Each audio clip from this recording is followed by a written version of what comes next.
అందరికీ నమస్కారం. నేను మీ లక్ష్మి. జ్యోతిష శాస్త్ర పండితులు, హస్త సాముద్రిక నిపుణులు వెంకట వరాహ నాగేంద్ర శర్మ గారు ప్రస్తుతం నాతో పాటుగా ఉన్నారు. మాట్లాడుతూ నమస్కారం గురుజీ. నమస్కారం అమ్మా. గురుజీ, అసలు ముహూర్తం అంటే ఏంటి? అంటే ఏదైనా కార్యక్రమం మనం మొదలు పెట్టాలి అంటే ఫస్ట్ ముహూర్తం చూసుకునే మొదలు పెడుతూ ఉంటాం. సో ఈ ముహూర్తాన్ని ఎలా నిర్ణయిస్తారు? అంటే ఏంటి గురుజీ? ముహూర్తాలు అనేవి రకాలు ఉంటాయి. చాలామంది వీళ్ళు చెప్పేది తెలియక చెప్పేది. ప్రతి గుళ్ళో పూజారి అడిగితే ఈరోజు మంచి రోజా సార్ పెట్టుకోమంటారా పని అంటారు. వాళ్ళు చెప్పేది ఏంటి, పున్నమ నుంచి అమావాస్య, అమావాస్య నుంచి పున్నమ ఏవైతే తిథులు ఉన్నాయో వాటి బట్టే చెప్తున్నాను. అట్లా చెప్పకూడదు. ముహూర్తానికి అనేది సపరేట్. పంచాంగం కనుక చూస్తే ఇల్లు కట్టడానికి ఒక ముహూర్తం, ఇంట్లోకి వెళ్ళటానికి ఒక ముహూర్తం, పాలు పొంగించడానికి ఒక ముహూర్తం, పెళ్లి చేయటానికి ఒక ముహూర్తం, లగ్నాలు ఎట్లా చూడాలి, ముహూర్తాలు ఎట్లా చూడాలి. ఒక ఆడపిల్లకు కానీ మగపిల్లకు కానీ పెళ్ళి చేయాలి అంటే మంచి నక్షత్రం సెట్టింగ్ అవ్వాలి. అందరూ ఏం చేస్తారంటే 36 పాయింట్లు చూసుకోం. పాయింట్లు అనేది బలం ఇస్తుంది, చెడు కానీ మంచి కానీ ఇస్తాయి. కనుక అవి అట్లా చూసుకోవడం తప్పు. ఇప్పుడు సపోజు నీ నక్షత్రం స్వాతి నక్షత్రం అనుకుందాం. స్వాతి నక్షత్రం వాళ్ళకి ఆటోమేటిక్గా ఎఫెక్ట్ అయ్యేది అశ్విని నక్షత్రం. అశ్విని నక్షత్రం అబ్బాయికి స్వాతి నక్షత్రం అమ్మాయి సూటబుల్. దాంతో పాయింట్తో పని లేదు. 180 degrees యాంగిల్ పెద్ద పెద్ద వాటిల్లోనే రాసి ఉన్నది. సరిగ్గా ఒక అప్పడం కనుక ఒక రౌండ్ వస్తున్న సెంటర్లో ఏర్పడితే అది 180 degrees ఉంటుంది. రెండు కలిపితే 360. 180 degrees ఏదైతే నక్షత్రం ఉందో 28 నక్షత్రాలు, 28, 27 కాదు, అభిజిత్తో కలుపుకొని 28 సరిగ్గా చూసుకుంటే ఆ నక్షత్రం జీవిత భాగస్వామి కానీ వ్యాపార భాగస్వామి కానీ ఎవరికైనా అది మంచి నక్షత్రం. మనం పాయింట్లు కలిసినా కలవకపోయినా అది. ఇక రెండు తారలు 9, ఇక్కడ 27 తీసుకోవాలి, అభిజిత్ తీసుకోకూడదు.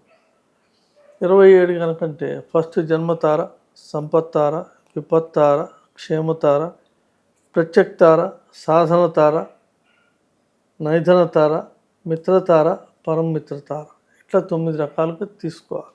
దాని తారాబలం ఉంటుంది. తారాబలంతో పాటు ఇంకేంటి యోని చూడాలి. ఇప్పుడు విశాఖ నక్షత్రం పులి యోని అనుకో, వాళ్ళకి ఉత్తరాభద్ర నక్షత్రం కానీ ఉత్తరా నక్షత్రం పాయింట్లు కలిసినా ఇవ్వకూడదు. ఎందుకంటే అది ఆవు, ఇది పులి. ఆవు పులికి ఎక్కడ ఇవ్వకూడదు. పులి మేక అంట, పులి మేక కాదు, ఆవు పులి. జన్మతార, పరమమిత్రతార అని 9 రకాలు చూసుకోవాలి. ఈ జన్మతారలు చేసే పనులు కొన్ని ఉంటాయి, సంపత్తారలు చేసే పనులు కొన్ని ఉంటాయి, అట్లాగే విపత్తార, క్షేమతార. ఇందులో మనం ఈ 9 తారల్లో 4 తారలే మంచివి. ఒకటి రెండోది సంపత్తార, 4 క్షేమతార, 6 సాధన తార, మిత్రతార. ఈ 4 మంచి. మిగతావి వాటిలో మనం ముహూర్తాలు పెట్టకూడదు అని శాస్త్రం చెప్తాం. ఇది ఒకటే కాకుండా చాలా విషయాలు అర్థం చేసుకోవాలి. మా అబ్బాయి స్కూల్లో జాయిన్ చేస్తున్నాం, ముహూర్తం పెట్టాలంటే ఇవాళ తదియే మంచిదే వెళ్ళిపోండి అని చెప్పి అంటున్నాం. అది తెలియక అన్న మాటలు. ఎప్పుడు వేయాలంటే బుధుడు యొక్క యోగం చూసుకుని పిల్లవాడి నక్షత్రం మీద ఆధారంగా చేసుకుని మనం వెళ్ళాలి.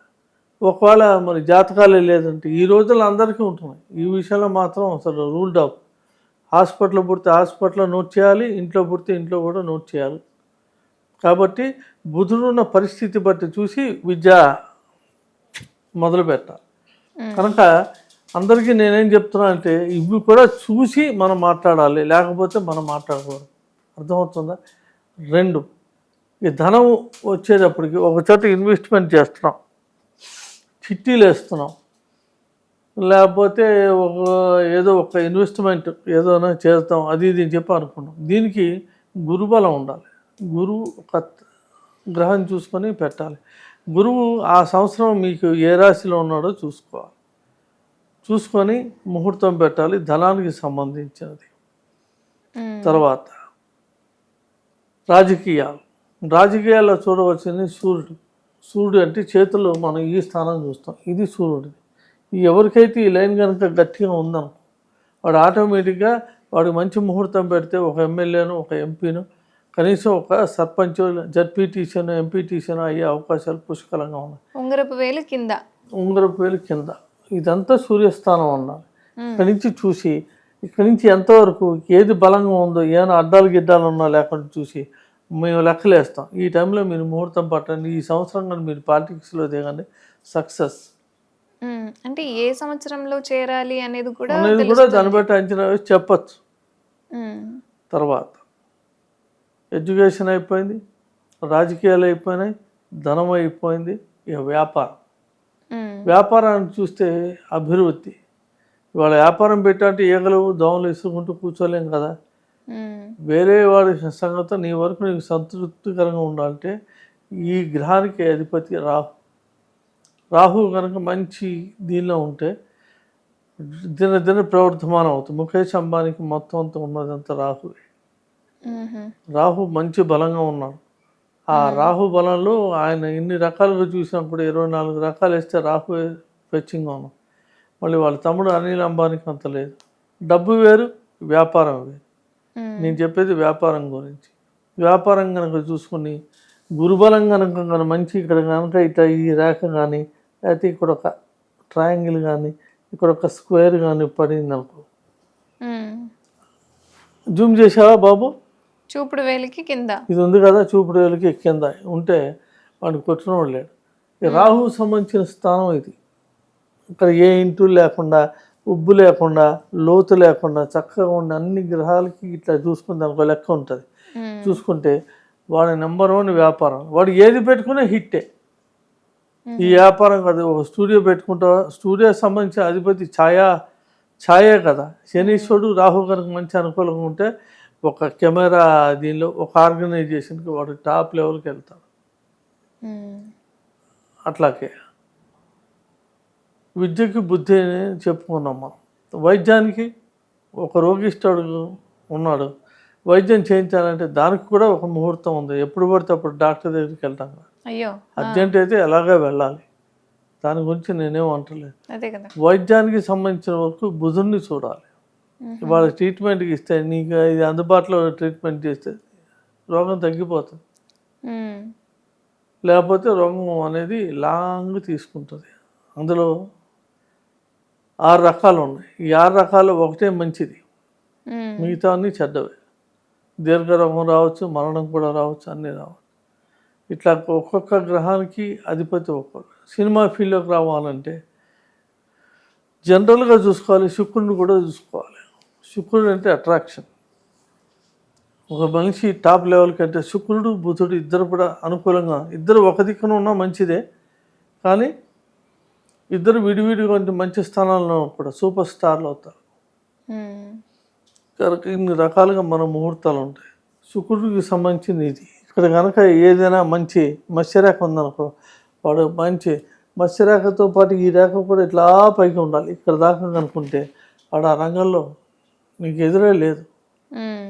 అట్లాగే గురువు వచ్చి గురువు శుక్రస్థానం కనుక బ్రహ్మాండంగా ఉంటే వాడు పెద్ద పండితుడు, స్కూల్స్ పెట్టుకుంటారు, ఆర్గనైజేషన్ బాగుంటుంది.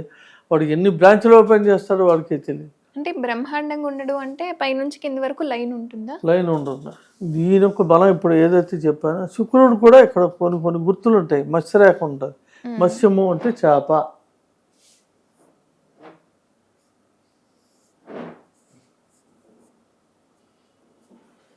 ఇట్లా ఇది మత్స్యరేఖ.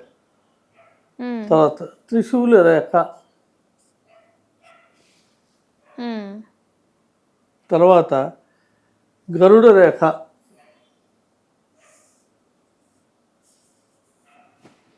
మ్మ్.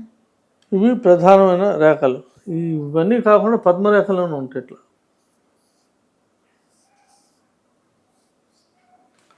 పద్మరేఖలు ఈ 4 కనుక చేతిలో ఎవరికైతే ఉంటాయో వాడికి జీవితం అంతా హ్యాపీగా ఉంటుంది. మ్మ్. దరిద్రం ఉంది అంటే? దరిద్రం ఉందంటే దానికి వేరే లెక్కలు ఉంటాయి. 77 రకాలు ఉంటాయి దరిద్రాలు. మ్మ్. మంచి క్వశ్చన్ ఇది.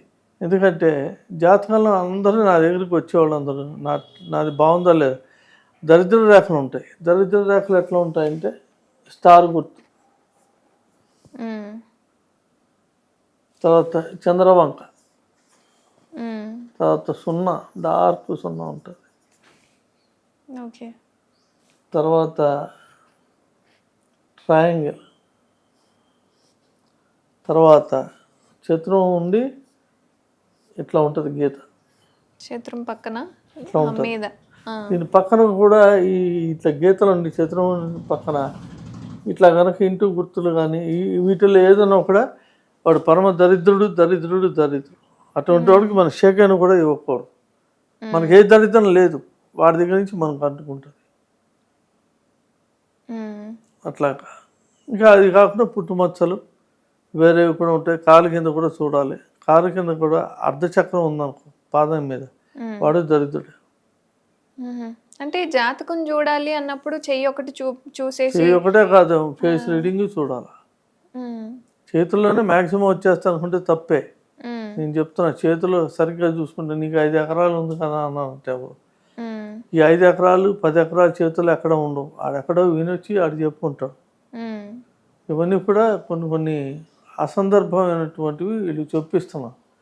జాతకం అనేది ఆడవాళ్ళకి ఎడం చెయ్యి, మగవాళ్ళకి కుడి చెయ్యి అని చెప్పి అంటారు. ఈ రెండు కూడా తప్పే. మ్మ్. ఈ చెయ్యి అనేది ప్రస్తుత పరిస్థితి చూస్తుంది. ఇందులో దోషాలు కనుకుంటే ఇందులో లేవు అనుకో, పరిస్థితి కొన్నాళ్ళు సర్దుకుంటుంది మ్మ్. అని చెప్పి చూడాలి. ఇట్లా రకరకాలుగా మనకి చూసుకుంటూ చేసేదే హస్త సాముద్రికం అంటే అది.